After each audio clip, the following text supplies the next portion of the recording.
మనం ఏదైనా మౌనంగా భరించినంతకాలం మనం మంచి వాళ్ళమే.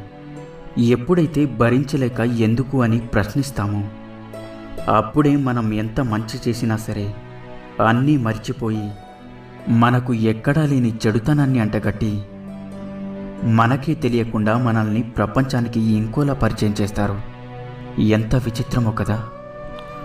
ఒక స్త్రీ ఎంత సుఖంగా పెరిగినా ఆమె అదృష్టం అలాగే దురదృష్టం తెలిసేది పెళ్లి తరువాతే. ఏ పదం వెనుక ఏ అర్థం ఉందో, ఏ అర్థం వెనుక ఏ పరమార్థం ఉందో, ఏ పరమార్థం వెనుక ఏ స్వార్థం ఉందో, ఏ స్వార్థం వెనుక ఎవరి ప్రయోజనం ఉందో తెలుసుకోనంతకాలం సామాన్య మానవుడు మోసపోతూనే ఉంటాడు.